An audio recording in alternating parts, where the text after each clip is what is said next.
Previously on Smart Mobility Today, we focused on renewable energy, a call for caution concerning AI, and some interesting ways robots and drones help us get things done. This week's show includes more news about renewable energy, advances in drone and robotics technology, and some surprising side effects of AV and EV adoption. You've got something to say, and we can help you say it. Detroit Media Productions is here for your audio, photography, and video needs. DetroitMediaProductions.com.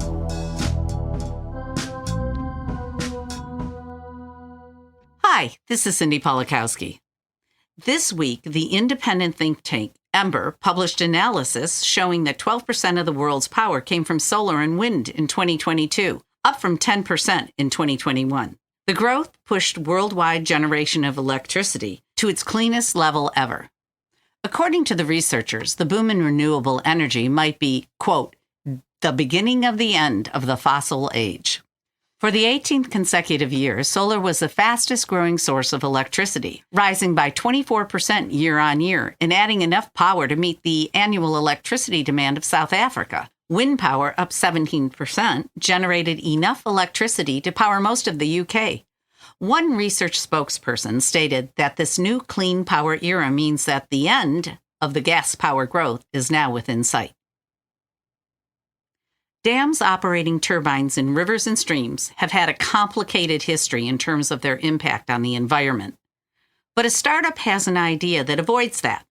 A company called Emergy wants to place small turbines in industrial infrastructure or in places like irrigation canals. Outside Denver, these small turbines sit in a 9-mile canal that sends water to a local treatment plant. The spinning turbines send energy to the water company, lessening its reliance on the grid. Turbines in a water infrastructure can connect to the same inverters that are used to capture and convert solar power. In fact, these systems can be used in conjunction with floating solar panels in canals, providing a continuous source of power. Many people believe that clean hydrogen powering the world is a goal we should all be working toward, but it has been difficult turning that vision into reality. Currently, hydrogen is produced via natural gas reforming, a carbon-intensive process, or through electrolysis, a clean process that is very expensive and energy-intensive. So how to reduce the cost of making hydrogen competitive with conventional fuels and how to do so while mitigating any impacts on the environment.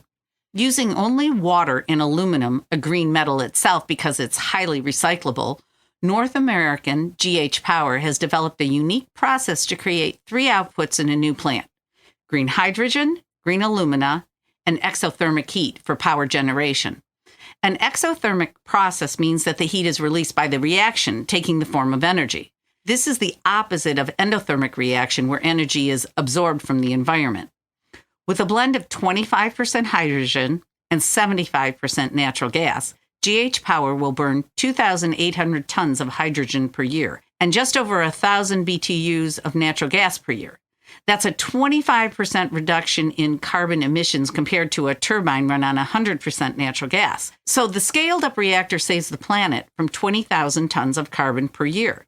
GH Power intends to ramp up to 40% of hydrogen content once the plant is operational, shaving even more carbon off the world's footprint. The Powering Electric Vehicles campaign features industry leaders and experts. Running through the spring of 2023, the program will feature informational and educational content, as well as a May networking event. More at globalautomobility.com. This week, the image of a supermassive black hole was boosted to high fidelity thanks to a machine learning program. Previous images of the black hole were described as, quote, fuzzy orange donut. That image has been transformed to a thin and skinny golden ring with the aid of machine learning. That redefined image of the supermassive black hole at the heart of the M87 galaxy could help scientists better understand its characteristics, as well as those of the black hole at the heart of our own Milky Way galaxy.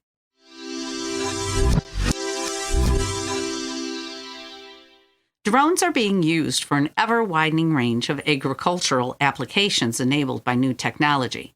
Most are small, battery-powered units equipped with cameras and other sensors and used for monitoring tasks. An Israel-based company is working to expand and power the use of drones in agriculture. A business called Heaven Drones is focused on turning drones into flying robots. To do more than drones do today, these robot drones need to carry a larger payload and have a longer operation window. Heaven Drones' first iteration was a battery-powered drone that could carry 75 pounds but was limited to a 20 to 30-minute operating time between charges. To improve upon this, the company developed hydrogen-powered units, powering drones capable of carrying a 75-pound payload for 2 to 3 hours.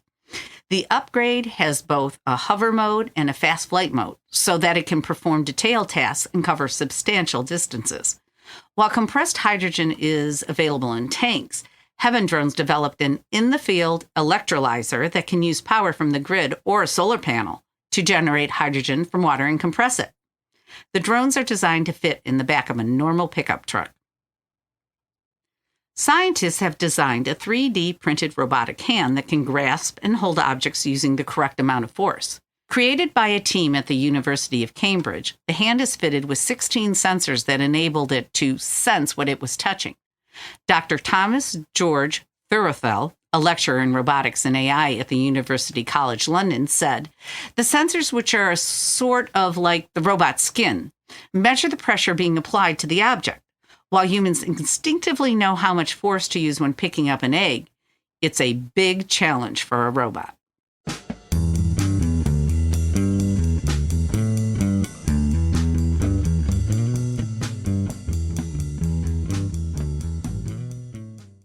NASA has been working on sending a snake-like robot to explore and search for extraterrestrial life forms in the solar system. This robot is an exobiology extant life surveyor, EELS, developed by NASA's Jet Propulsion Laboratory. The snake is capable of penetrating through holes, crevices, and cracks across celestial objects and planets. As eels are able to explore deep and difficult-to-reach places, they have the added benefit of propelling themselves and are designed to easily traverse terrains, including water, sand, rock, and ice, due to their ability to change and adapt shape in response to the landscape. The eel team at NASA conducted Earth-based tests of the robot inside Canada's Athabasca Glacier and Mount Meager volcano. A first step in analyzing the robot's resilience and navigational capabilities through rugged terrain. We will be right back. We will be right back. All right,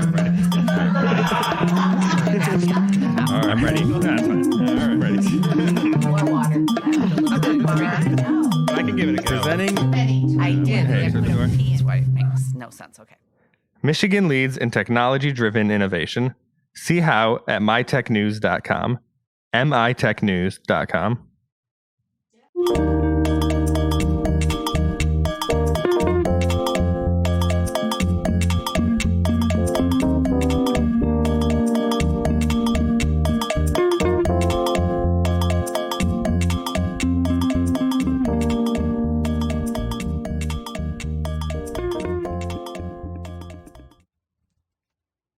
As autonomous vehicles move to Level 3 technology, some wonder if roadways filled with smart AVs will make traffic jams a thing of the past. Even as AVs become more common, it is more likely that they will share the road, meaning more mixed traffic. And because humans and machines interpret rules differently, the improved future of road congestion will take a while to become a reality. Most industry leaders think that it will be a gradual thing. In stop-and-go traffic, for example, a computer system would close gaps more quickly and thereby reduce congestion. Smart cars and traffic systems like traffic lights should be able to share information about traffic and road conditions. But it will take time, and it will take industry commitment to standards that today do not even exist. On Wednesday, the Biden administration proposed a sharp cut in tailpipe emissions and vehicle pollutants.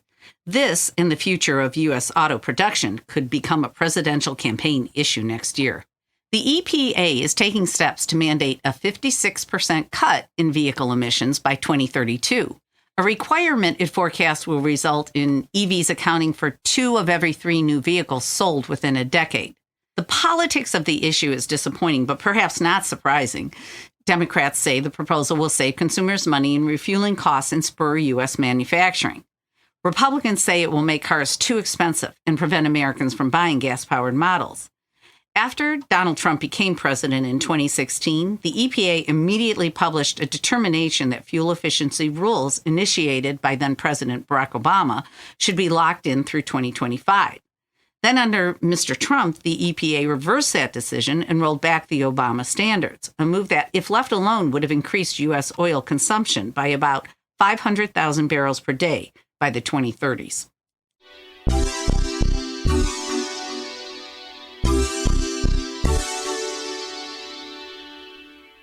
The shift to EVs is affecting some cherished school memories. While the school bus of the future won't differ much from its iconic yellow design, it won't make much noise because it will be electric. Today, most school buses run on diesel fuel, and the climate footprint of a diesel school bus is about 3.3 pounds of carbon dioxide equivalent per mile, more than double the per mile footprint of a bus powered on the average U.S. electric grid. The American school bus fleet is the largest in the country, and if it electrifies, the cut in emission would be significant. Beyond the quiet and the emissions, diesel exhaust is carcinogenic, as well as linked to asthma and other respiratory problems in children. According to Almeda Cooper, National Manager for Health Equity with the environmental group of Moms Clean Air Force, this is really a health issue. However, with almost 500,000 school buses on the road daily, many people don't realize how bad these vehicles carrying children are for the children. Read these stories and more at globalautomobility.com and subscribe to Smart Mobility Today on your favorite podcast platform. Sign up to receive our weekly newsletter and follow us on social media at Smart Mobility Today. Produced by Detroit Media Productions, this is Smart Mobility Today.